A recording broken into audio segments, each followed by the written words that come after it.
Telugu digital media network లో political కేటగిరీలో number 1 కేవలం 72 గంటల్లో 1,50,00,000 వ్యూస్ పైగా పాపులర్ టీవీ నెట్వర్క్. మేడం, ఈ ల్యాండ్ టైటిలింగ్ యాక్ట్ అంటే అసలు ఏంటి మేడం? అంటే ఇప్పుడు రైతులందరికీ అన్యాయం జరిగిపోతుంది ఈ యాక్ట్ ద్వారా అంటున్నారు. మరి రైతులందరికీ నిజంగానే అన్యాయం జరిగిపోయింది అంటారా?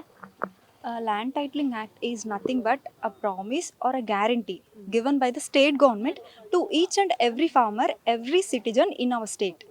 So state government మనకి ప్రామిస్ చేస్తుంది that they will protect our lands and they will digitalize our lands. కానీ ఇలా కాకుండా అంటే ఇప్పుడు ఎలక్షన్స్ దగ్గరకు వచ్చేసరికల్లే దీనివల్ల ప్రజలు ల్యాండ్స్ అన్ని లాగేసుకుంటున్నారు, దీనివల్ల ఇబ్బంది అయిపోతుంది. అంటే పాస్ పుస్తకాల మీద జగన్మోహన్ రెడ్డి గారి ఫోటో వేసుకుంటున్నారు అని చెప్పేసి కూడా ప్రజల్లోకి ఇది ఒక ప్రచారం తీసుకెళ్లారండి. మరి దీనివల్ల అసలు వాళ్ళు భయానికి గురవుతూ ఉంటారంటే మా ల్యాండ్స్ ఎక్కడ పోతాయో అని. దానికేం చెప్తారు madam? Actually, with regard to this act, everything is digitalized, modernized, authenticated.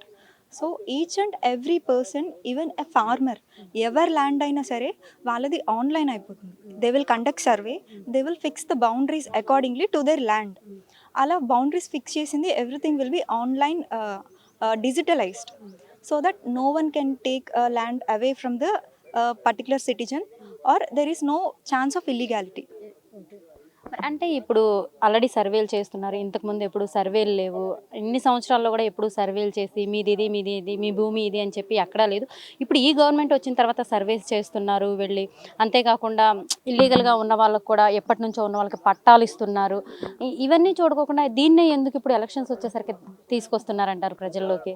అంటే ఓట్ల కోసమేనంటారా? ఓకే, అసలు దీనివల్ల అయితే ఏమీ ఇబ్బంది లేదంటారు. అంటే ఇప్పుడు ఈ గవర్నమెంట్ వచ్చిన తర్వాత మామూలుగా అందరికీ ల్యాండ్స్ అయితే రిజిస్ట్రేషన్ చేస్తున్నారు కాబట్టి దీనివల్ల ఇబ్బంది ఏం లేదంటారు. Before this act, mere registration cannot confer the title.